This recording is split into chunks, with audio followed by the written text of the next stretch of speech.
Hi,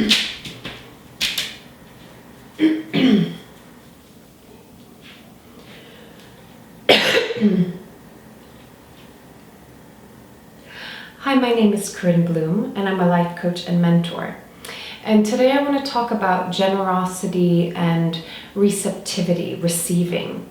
So I think that, we have a bit of a challenge with both, but we often are actually more able to be generous than we are to receive.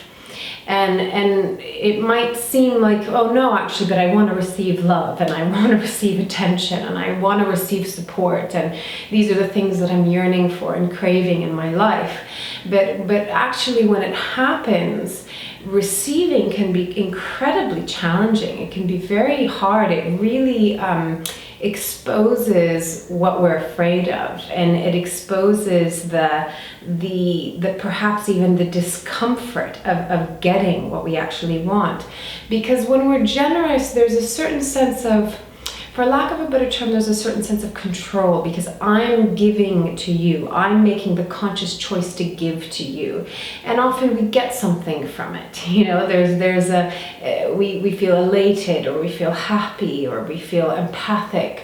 There is a biological effect of being generous. So in a way, when we give, we also we do receive something. But the thing is, and I've heard this so many times, and I so agree with it, is that we can really only truly give as much as we know how to receive. It's the same of, we can really only love as much as we know how to be loved and to receive love. Because the difference of giving and just giving without receiving is that sometimes giving has an ulterior motive. Even in the slightest of ways, if I give you something, or if I'm generous, then you'll like me, then you'll approve of me, then I'm good enough. These are certain ways in which generosity can be used for our own benefit, whether we're conscious of it or not. But receiving, when somebody says, you did a great job on this, or you're beautiful, or, I admire this part of you, or what you did here, to actually just take that with a sense of gratitude, of allowing ourselves to feel that, even to be hugged, to be touched, to be told I love you, to be held, even though it's the very thing that we're yearning for. When it actually comes to the point, notice that sometimes it's actually really difficult to take that in. And I think the two things that are at play here that perhaps are an illness of our society, you could say, is that we have this kind of dichotomy that either you're really vain, or you're really kind of insecure and you don't believe in yourself. So we've produced these celebrities that, that want to be seen and have the show, but really, on a deeper level, actually, you can see their insecurity or their lack of feeling like they're really seen or heard or understood for who they are. Excuse me. And then on the other end of that, you have the no, I can't accept that, and I can't take that on, and I don't believe what you're saying, and so it supports this kind of weakened, almost victimized sense of self. And really, the middle path is if we want to be seen by others, we have to really be able to see ourselves, and we have to really show up to show ourselves to the world.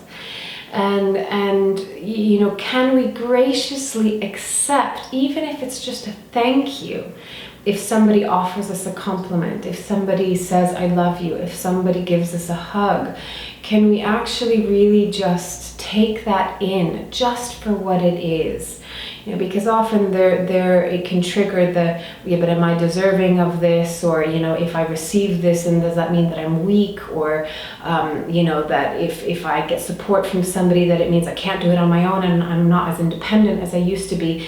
I think that's a bit of another illness, is that we feel like we have to do everything on our own, and we've become a very isolated culture, in the sense of that there isn't that kind of even physical touch, but even more emotional, vulnerable connection to each other, because there's such a sense of independency and, meeting your own needs, and you cannot need anybody else. But we're human, and we have needs, and we need affection, and we need connection. And so, connection can only happen when we're open and when we're empathic and when we're vulnerable.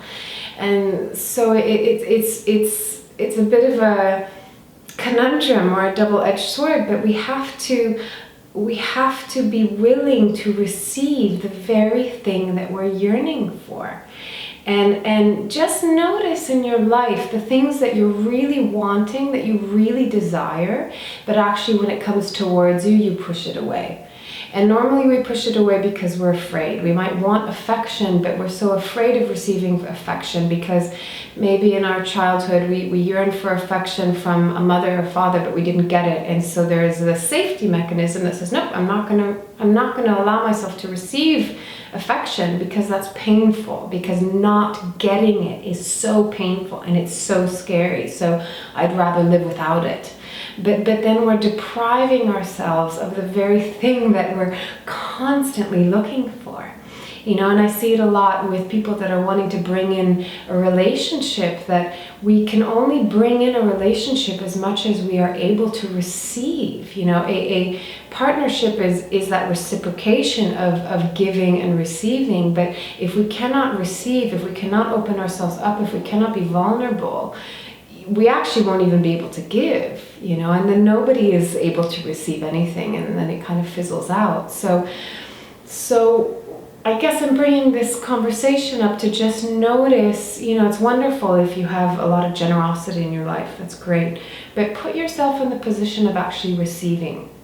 And do it even within yourself, and this also is reflective or related to a lot of the other videos that I've been talking about of when we have a fear and we have a need and we need to give ourselves that need. We have to be in a receptive place. We have to receive the very thing that we're yearning for. So I guess I'm putting this out there as an invitation to just notice, how do you receive in your life? And how do you maybe even block yourself from receiving? And not that there's anything wrong with that or there's any shame within that, but just notice what it is. And then you can do the process that I worked with last week of just, if there is the fear, what are you afraid of? What are you needing? How do you give yourself that need? And go deeper into receiving, that very thing that you're yearning for. So I hope that's been helpful, and I wish you well on your journey.